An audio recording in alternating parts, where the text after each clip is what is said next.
Welcome, guys. How are you? Paulo, Bill, Frank. Hello, how are you? Very good. Really happy to have you on board, guys. This is, a very upscale, guys, chapter. We have Paulo from Brazil, but is based in Paris. Bill from Phocuswright, sitting in New York. Frank from Singapore. So at this point, without doing any particular introduction, guys, these people are very well known in the industry. Get in touch with them on LinkedIn. I'm sure you can discover more about their background. So at this point, I will start immediately with you, Frank. Pull up your slide and then leave the words to Simone and Federica, who will try to moderate Simone with you guys, speakers, and Federica, on the other hand, with the audience. So cross finger, everything is going to be okay, and good luck. Thank you. Thank you. So first of all, guys, thank you so much for being with us today. I know this is a very intense session, 4 hours, so it's going to be very exciting. And Frank, I would start with you. So Frank Trampert, CCO International Sabre Hospitality. So you know a lot about distribution. Can you tell me a little more about the history side of distribution? It's something that we sometimes forget about, but it's super interesting to know more. Yes, I mean, absolutely. Thank you so much for the kind introduction. Thanks for having me. It's going to be hard to put 72 years, 67 going backwards and 5 going forwards into 15, 20 minutes, but I will give it a shot. So today I'm going to sort of take you on a journey of where this all started, and it started really back in the days in 1953 to be exact. So when the airline industry had seen growth in the air travel following World War II, and airlines were struggling to manage the link between airline inventory and passenger reservations. So this resulted in inaccuracy that drove flights to be frequently over or underbooked, and passenger service issues and underutilized aircraft. So the president of American Airlines met a senior sales representative, Blair Smith, on a flight. And Blair Smith was from IBM on an American Airlines flight from Los Angeles to New York, and these guys are starting to chat. And while they were chatting, they were engaging into a partnership. And so the two companies studied the feasibility of building a system, and that took over 5 years to complete, ending with an agreement between American Airlines and IBM to build out a specification for the industry's first passenger name record, or PNR system. The system was built by IBM, based on technology created at MIT for the SAGE system, or the SAGE project, semi-automated ground environment. And the American Airlines guys named its system Sabre, or semi-automated business research environment. So let's go to the first sort of 20 years of that evolution, and what was it driven by, namely by automation. So the first Sabre system was installed on 2 IBM Computer 7090 versions, located in a specially designed computer center in Briarcliff Manor, New York. And the initial research, the development and installation investment in the system took 400 man-years of effort at a development cost of more than $40 million. So the state-of-the-art, So the state-of-the-art mainframe system processed at that time 84,000 telephone transactions per day. And eventually, a new category was developed within the industry, the customer reservation system, or CRS, which was later called and leveraged into the global distribution system, sort of the GDS. And since then, sort of Sabre has retained its position as an industry leader and innovator in both the airline hosting and the global distribution markets. So the next chapter, the next sort of 20 years between 80 and 99 were all about a competitive advantage. So Sabre introduced bargain finder pricing, which automatically provided the lowest fare for a given itinerary, a service that was unmatched in the industry, but welcomed as fare pricing became more dynamic. So the system was able to expand to store 36 million fares, which could be combined to create more than 1 billion fare options. So by the end of the decade, Sabre was running on over 130,000 travel agency terminals worldwide. So Sabre Airline Solutions released in those days an industry-first revenue management system, increasing airline revenue by optimizing the fare at which each seat was sold, and then further advancing revenue management capabilities within the invention of virtual and continuous nesting concepts, which are still in use today. So by the end of the decade, Sabre software and system management had positioned American Airlines as one of the most technologically advanced systems in the world. And in 1996, the mother company, the ownership company of American Airlines, AMR, brought basically Sabre corporate, Sabre public, separated into a different company, and then listed the business. So Sabre embraced also around the same time the World Wide Web, which really became a viable opportunity to distribute. And as a system, of course, launched the first consumer-facing online booking engine, Travelocity, on March 12, 96. And in those days, it already transacted 1.6 million or attracted 1.6 million registered users, and on a monthly basis logged 15 million hits, and so quite a success. At the same time, also Abacus was acquired by Sabre and gave access to the Asian markets with more than 7,300 subscribers. And another, I would say, sort of significant event in those days was an agreement that was signed with US Airways in 1998 to successfully transition approximately 200 of US Airways systems to the Sabre platform. And that's leading us sort of into the 2000s to now, and I call that time sort of the independence and the industry leadership positioning of Sabre. So continue its legacy of innovation, Sabre built a new air travel shopping engine, and to fuel the capabilities within its own OTA, the Travelocity model, but also to become the leading global service provider for online agencies. So big advances were made also in airline products throughout the 2000s. So Sabre introduced SabreSonic customer sales service, the CSS systems, creating the industry's first real intersection of customer-focused solutions and revenue generation across every distribution channel. And beyond sales and service, there was a significant innovation in airline operating products.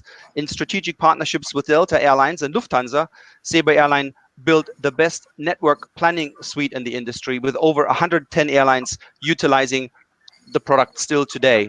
Investments were made in crew systems to help and solve complex crew pairing problems between long-haul flights. And Sabre also made strategic decision at that time and an acquisition to buy Synexis Corp, which today is the hospitality platform of Sabre. And that led into innovating the green screen into the Sabre Red Workspace and opening up that application into an app center, almost like an Apple App Center, where in just over 2 years, Sabre Red App Center adoption grew from 500 app downloads from 70,000 users in 112 countries. So all this innovation, including the launch of TripCase mobile travel app to monitor sort of travel patterns of corporates and help to improve, to monitor the health and safety of its customers, then positioned basically Sabre to be a global leader in hospitality tech. So with this in mind, and having this platform, so where are you going to go? So what's happening next?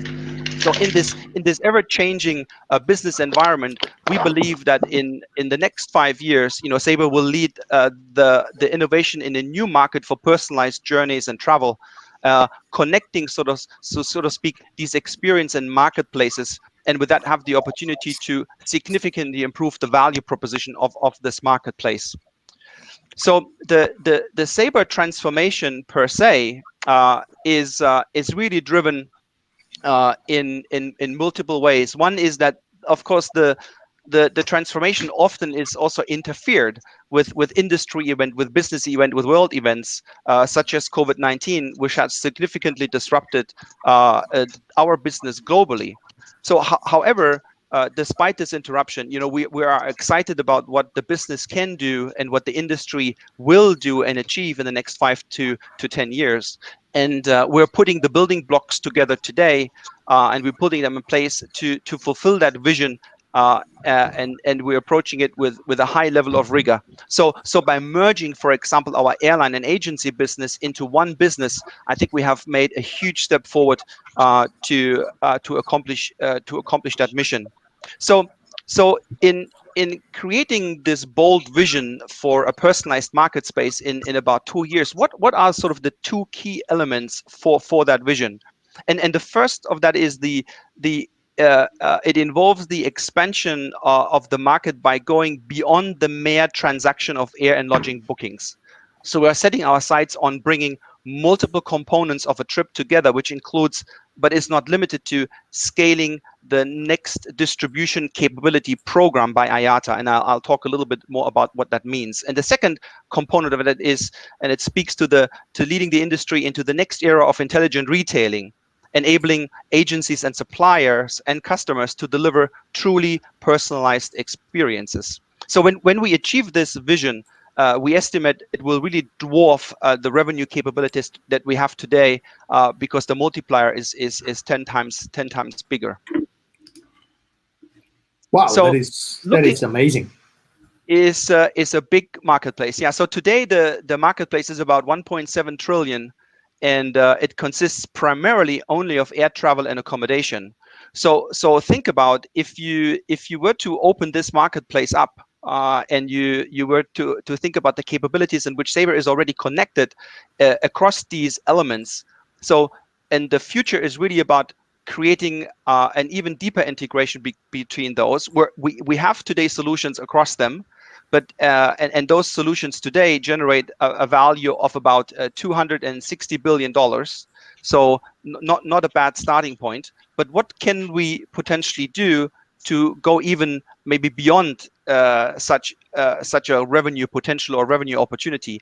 And again, to realize that vision, we're putting the parts and pieces together now to sell more products, touch more travelers throughout the journey end to end, from airline to agency to hotels to any other places, connecting third-party channels into the existing landscape. So, but how do we do this, right? So that's the question. We're doing it by transforming the industry to clever, cloud-based technology solutions, and we're also allowing to deliver better personalized experiences for business and leisure customers, all the way from the offer creation to the offer distribution and to the fulfillment, of course, of those services. Now maybe different to the old days, but maybe a bit more expanded than to the old days. Maybe in the old days there were two parties involved, right? Maybe a technology company, maybe an airline. But in order to really win for the future and to drive the market forward, we really have to undergo a multi-year transformational project, and we are already well into this journey. And so a very important component of those partnerships is, for example, Google Cloud. Sabre partnered with Google at the beginning of this year, and over the last 2 years, we've made significant investment in moving our legacy infrastructure from mainframe into the cloud. 2 years ago, about 5% were of computing power resided in the cloud. Today, it's over 50%, and we have accelerated sort of that transformation. In the fall of 2017, we declared that we're all on NDC, the next distribution capabilities, the new standards rollout by IATA. And from that day forward, we made changes to our organizational structure to better align ourselves and succeed in this new market environment to really support the entire industry. We also have made significant investment into content services for lodging to bring basically corporate rates, GDS published rates, and aggregator rates into one modern looking desktop environment to make the booking process for agents easier, and of course to improve conversion for our customers. I think another important aspect in the way how we see this evolution to go is that we don't necessarily believe, as industry experts from a technologies and solution perspective, we also need the operator insight, and our partnership with Accor is exactly fulfilling that. So we've partnered to replace TAS, Accor's legacy CRS system, with Synexis, but at the same time we have partnered to use Accor's operating intelligence and their expertise in managing 1, 2, 3, 4, and 5-star hotels around the globe to improve our cloud-based CRPM platform play to full service capabilities. A very exciting partnership, and really something we look forward to building over the next 2-3 years. One other important partnership is Radix. I would like to say we have started focusing on low-cost carriers. Radix was an important acquisition in that space, allowing to mobilize check-in capabilities, check-out capabilities, and basically can service customers in a hotel lobby or on the way to the airport in an airport hall, but not necessarily at a check-in counter, as the devices are mobile and everything can be done on a mobile device. So pretty cool. So our ambition through the Sabre and Kastner partnership is for our partners to be able to grow conversion, transactions, revenues, and of course grow profits much faster. Okay, that's great. I know that it was very hard to put 50 years of history, well, more than that, 72, right? 72, 75? 72. 72 years of history in just 15 minutes, but you did a great job. So thank you so much for that. Yeah, you're welcome. If you allow me, I will be speeding up and have a couple more slides to go, a couple comments to make. So when we're thinking about this new environment, we're thinking about retailing, distribution, and fulfillment, and those three components in a platform play will allow us to make those investments going forward. So the innovation hasn't stopped here, and from an investment in our R&D segment, for example, every year about $1 billion goes into that platform, and Sundar is our head of our Sabre Labs, who basically has invented and helped inventing Sabre, which took away from the green screen, putting it into a modern environment, looking at to easy to use products, really platform enabled, and customize integration applications, leading to a platform play where we have fully open APIs. And I think that's very different what the industry in generally presents today. So this open marketplace where we have the ability to connect suppliers and buyers in a holistically integrated fashion with open APIs is basically providing endless opportunities. And I'm thinking along sort of the App Store, and it's a great example to look at that. So those are the companies, or some of those, that we are already holistically connected and are connecting around the world. And I hope that gives you sort of a good perspective as to where we're at. And then I just flick quickly through the rest of the slides. So the airline agency, corporations, and traveler integrations go beyond the next distribution capabilities. And what it really requires here is to not only adopt the standard, which is explained in the next couple of slides, but what it basically is to create the environment to then utilize those standards and bring the fulfillment process to closure. So basically that is sort of concluding my overview. And again, it's all around partnerships. These are the 15 partners around agencies and airlines that we're using to build these standards and integrate the standards on our path for enabling personalized travel and creating a new marketplace in the next 5 years. So thank you, guys. Thank you, Frank. So much for that. That was great. Very cool, Frank. Bill, so we saw a little the history of distribution. We saw 72 years in just 15 minutes, and so you got a very hard task now. Can you tell me more about the integrated travel experience? I'm looking at your slide right now. So if you come back to me for a moment, my picture. I just want to make a comment that I looked at all the participants, and I'm the only one with gray hair. And I'm old enough to have been at the room when many of those things were happening with regard to Sabre. But I wanted to comment on, take a step back. If you think about it, it was 1841. Thomas Cook was effectively the first travel agent when he put together a trip for his congregation with Midland Airlines, with the Midland Railroad Company. By 1845, he had provided travel experiences for 165,000 package travel experiences for customers. Wow. Without a phone. And I'm not going to belabor it, but I thought that Frank laid out magnificently the evolution of the global distribution systems and how they evolved, and how they started with American Airlines, how each of the airlines were trying to create their own connectivity, but ultimately came to the conclusion that we needed to create a global distribution system.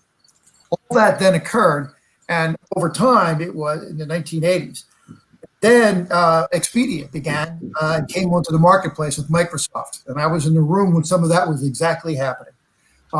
And subsequently, we've seen an evolution and a growth of intermediaries in the space of online travel agencies of all sorts. And ultimately, Google stepped in, as well as other search engines, into the mix. The points that I wanted to make were that nothing, in effect, has changed dramatically. And if you focus on the center of the PowerPoint that you're looking at, what's in that center are travel agent, management companies, and what's missing from the pictures, you. That is the individual traveler. And That's true. Thomas Cook started with the integrated travel experience in 1841. That's what the consumer wants, is an integrated travel experience from the time they leave their home to the time that they get back to their home. The connected trip, we talk about it like several times during digital. Right. And so what's that mean? That experience for the consumer has to be integrated. It has to be efficient. It has to be personalized. Moreover, it has to be connected with all the other aspects of the trip, not just the booking. From the time you dream, to you shop, to you plan, to you book, to you execute, until you savor, and ultimately to you share. And making all of that integration beyond just the technical, I think is, and what I'm looking for now is Paulo talking about the challenge and the complexity of making that all happen. So I just wanted to lay this out and recognize the importance and the significance of you, of us being in that, and also serving individuals and management companies as well. Thank you. That makes total sense, Frank. Excited to hear Paulo. Thank you so much, Bill, for that. That makes total sense, and it's a great addition to what Frank was saying. So, okay, so Paulo. So, I hope I pronounce it right. I always am afraid of pronouncing your name. Paulo is the right one. Let's Yeah, Paulo. Paulo. I like your accents. I like your accents better than the ones from Simone, Enzo. I try to be more Latin, you know. Simone is living in Paris since long time now, and I'm in more in South. I lost that. That's the reason why. It sounds from Barcelona rather than from Parisian. Yeah. Well, thanks for letting me get into this panel. In fact, it was very interesting to hear the name Thomas Cook, Bill, because I'm looking forward to see what's going to happen with Thomas Cook in the next months, because they just announced that maybe something will come from the ashes. So great to hear. It looks like there will be an OTA before the end of the month, right? Yeah. I hear that Fosun wants to transform it into an OTA, and this could be even before the end of September. Yeah, exactly. So, I'm going to bring that to reality. After 72 years of history that came from Frank, the reality about hospitality today, even with all these massive technological improvements, hospitality is still a very fragmented industry. And it's the nature of the hospitality being fragmented. If you take, for example, the 18 million rooms that exist today in offer in the world, you have only 25% of those rooms, 4 million rooms, that are in the control of what I call the big 8 gorillas. Wyndham, Intercontinental Hotels Group, Hilton, Hyatt, Accor, and the Chinese Jingjiang and Huazhu Group. So by all that means that 13 million rooms, or 75% of the hotel offer in the world, remains in the hand of independent hotels or local chains. Each one of those independent hotel or local chains, most of them, they work with local vendors. By all that means that this fragmentation generates very, very large amount of vendors and intermediaries to try to solve this fragmentation problem. So, in fact, if you take fragmentation and intermediation, if you take just one example of a single booking journey, you have to go through 6 layers of technology. PMS, RMS, CRS, channel manager, loyalty system, payment gateway, etc., you name it, from different vendors most of the time. And every layer of technology layer that this booking passes, it represents up to 10% cost on the revenue. And I'm not talking about commission. Commission is an extra layer of cost. By all that means that the fact that we are fragmented brings intermediation and brings complexity and cost.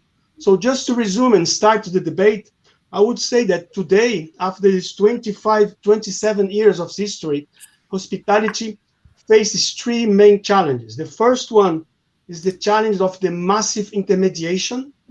The second one is the challenge of the broken integration from different local and global vendors. And the third one, I would say, complexity, complexity, complexity. And that's one of the main challenge that we're going to be discussing here in the next hours. And that's the point I want to raise to the panel. Yeah, that makes total sense. And tell me something. So where you see the biggest opportunities to solve these major problems, especially when it comes to complexity? Well, I would say major opportunities related to 3 points. The first one is that it's about the time for hoteliers, asset managers, everyone who runs a hotel to create a framework to calculate and measure the cost of acquisition. Because most of the time we think as hoteliers that cost of acquisition is just related to commissions, and it is not. You're going to be very surprised when you start to assess a framework on what represents the cost of acquisition on the layers of technology. The second one, the second opportunity is that take advantage of what technology is offering. I like it very much, when Frank shows, the whole space that the Sabre is putting together in terms of integrating legacy systems with API, with microservices, means that today we have technology available much more simple than 10 years ago to go through this problem of integration, this breaking integration, and use some possibilities to connect via APIs and to simplify the process. Even for corporate bookings, even for leisure bookings, for group bookings, there is available technology that can simplify this complexity. And third point, I would say that hoteliers should not underestimate a very, very strong position that they are today to negotiate power of bargain, because the fact that we have lots of vendors available in the market offering different myriad of solutions, we can use our power of bargain, no matter if you are independent hotel or a chain hotel, to challenge your vendor and your suppliers in order to drop the cost and to reduce complexity. That would be my suggestion. Okay, that makes total sense. Let me ask you something else. How do you think, if it did, coronavirus influenced the change of this scenario? Well, I think coronavirus, it didn't change, but accelerated the scenario. We have been talking about the cost of acquisition cost for a while. I have been discussing in a lot of assessments here in Europe with different asset managers, the acquisition cost. So, and now COVID has accelerated the fact that today we are looking at every single line of cost of a hotel operation. And now we are, kind of putting to the value every single penny or every single euro that hotels are spending on that. So I think COVID is an accelerator for the changing process, not the changer itself. Yeah. So, Paulo, excellent point. Simone, would you mind? I just want to make a comment to what Paulo just said. Yeah. Well, so firstly, I wholeheartedly agree. Platform play is the way to go, and for a very long time, the hospitality industry has been a medley of applications from independent parties that needed to be connected through interfaces. It required multiple contracts, complicated system, one-way, two-way interfaces, sometimes no interfaces, manual processes. And a platform play is removing the complexity. It makes applications scalable. And due to an ecosystem, the integration into third parties is also easier from an international perspective or a local or domestic perspective. And that's exactly why we have been building this platform, because it makes your applications configurable to the unique needs that you may require in any of the countries if you are an independent hotel or a chain hotel. So the way to go is platform, and that platform will only expand and will get bigger, and it will also bring operating costs down. And you're very right by saying that COVID-19 has actually accelerated our ability to capture even a broader market share. And we can see it with the inquiries that we are receiving today. People are more curious and also are daring a bit more to try, because historically the hospitality industry has not been necessarily a leader of change, rather a follower of change. But with regards to technology, we can see definitely a mind shift. The large companies, Paulo, that you referred to earlier, Hilton, Hyatt, Intercontinental, Marriott, Wyndham, Accor, etc., are all thinking about that the sustainability of in-house built systems is not there. It is too costly. It is not the expertise of a hotelier. A hotelier should take care of their customers, leverage the technology to accomplish that, free up time for their staff and employees to focus on the customer, and that is exactly what we're enabling at Sabre, be it on the agency, airline, or on the hospitality side. Yeah, I'd like to make a comment if I could. Sure. I see an interesting point from the audience. Let's pick this question. Do you believe independent hotel to have their share, they have to integrate in a chain to participate into their distribution environment? Didn't know if I got the question. Hi, Fernando, how are you? Would you like guys take this question over? Who's taking? Yeah, happy to answer. Bill, maybe you can make your point first, and then we go to the question. My point was, when we talked about fragmentation, it's absolutely the critical point from a human standpoint, not a technical standpoint. Properties are owned by individuals, or they'll own several properties. So the ownership, those with the purse strings, are fragmented. Second, staffs are often fragmented. Distribution may not talk to revenue management, may not talk to pricing, may not talk to operations. I've seen it in my clients. So a major opportunity is education and understanding about the nature of distribution and its characteristics, and integrated action by the property staff itself, and particularly understanding by the owners who pay the bill. And second is an understanding of the value. We think about the cost of distribution from the standpoint of price. Wrong. It's an investment in the consumer's lifetime earning stream. And thinking about that from a more holistic standpoint and capturing that customer again and their friends is the critical point. So I think education, and I think taking a holistic view that includes human beings, not just technology, is absolutely critical. Yeah, we always say that it's never technologies versus human beings, it's technologies plus human beings. Yes. So I think we can all agree with that. Yeah, excellent point. I think technology has to be the enabler. And Bill, you're raising a fantastic point, and Simone, to your question as well, independence versus chain or whatever. The educational component is so critical, and we're spending a huge amount of time through workshop to help people to understand why technology change or embracing the change or moving onto a platform is so critically important. I mean, Salesforce has all shown us how it's been done. We just basically stole the idea from the industry, which is already very well implemented, and we're basically helping the hoteliers to understand why that change needs to happen. Independence chains and group hotels or whatever, every hotel, even the smallest, can leverage smartly technology in a very simple integrated fashion to get access to global distribution.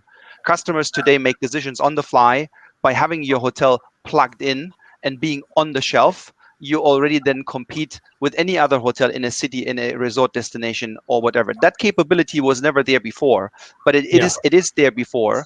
But again, it is the knowledge of, if I were to enable this, how would I do that? Do I need 15 different vendors to enable it? And the answer is no. You need one, and it is not a complicated affair. The implementation processes are simplified. There's no upfront investment. When reservations are coming, you're paying. It is very different than it has been before, decades ago. Good. Yeah, that makes total sense. Okay, I don't know if this answered the question of Santiago. I think so. And but let me ask you something. Just one last thing, because I was having this discussion with a couple of friends the other day, and we were talking about coronavirus and technology. And my view is that coronavirus is actually accelerating a lot of the technology adoption. And I'm thinking about self-check-in kiosks, touchless technology, for example. But another point is that if the situation remains the same, with all these companies firing people, we could be in the situation where we will not have innovation for a long time because of the lack of brains, of the new ideas. So I would like to leave you with this question, and Paulo, we can start with you maybe. do you think coronavirus is accelerating or decelerating the adoption of innovation? I think coronavirus is an accelerator of all aspects of the change in our industry. Coronavirus is going to accelerate, and thanks to the APIs, we are going to be able to provide security to the very short-term customer need that we have today.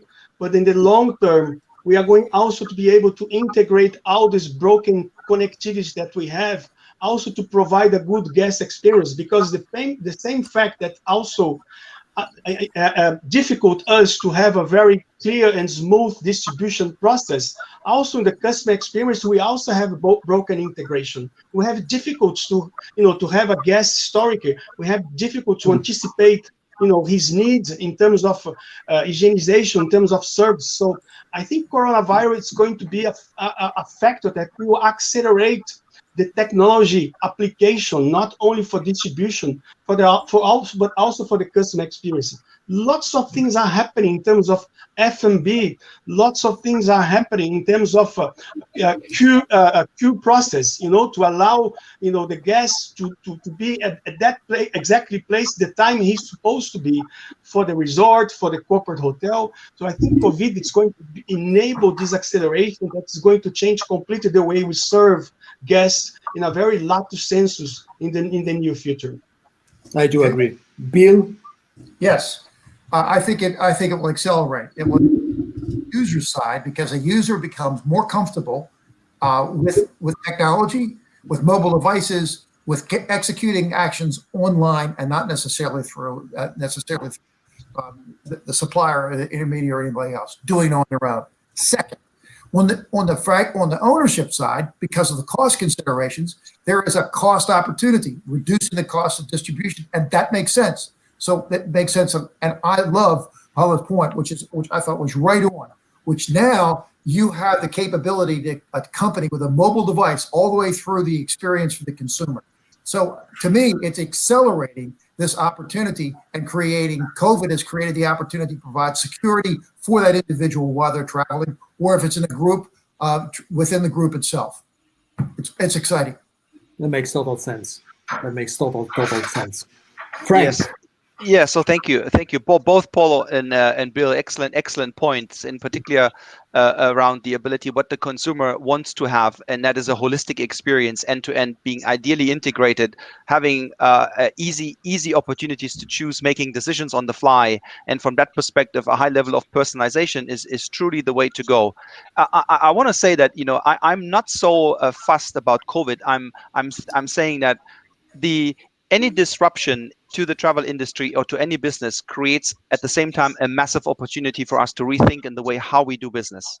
And I think the call it COVID-19 because it is impacting us today, but it is a wonderful opportunity for us to rethink in the way how we execute, in the way how we integrate, and actually what is the value driver be some of those integrations, because we have very interesting discussions with our clients where they consistently insist maybe in having certain customization processes, but they drive actually, besides wanting to have it, zero revenue or zero value. And I think those are the kinds of discussions that will surface more, and I'm looking forward to it, and we can see it in our client interactions today already. So it's a fantastic, I think, place to be, and we will all be better off. Even when you think about the cleaning processes, right? I mean, hotels were always supposed to be clean, and were mostly clean and often clean, and if not always clean, but they're more cleaner now. They're even cleaner than before.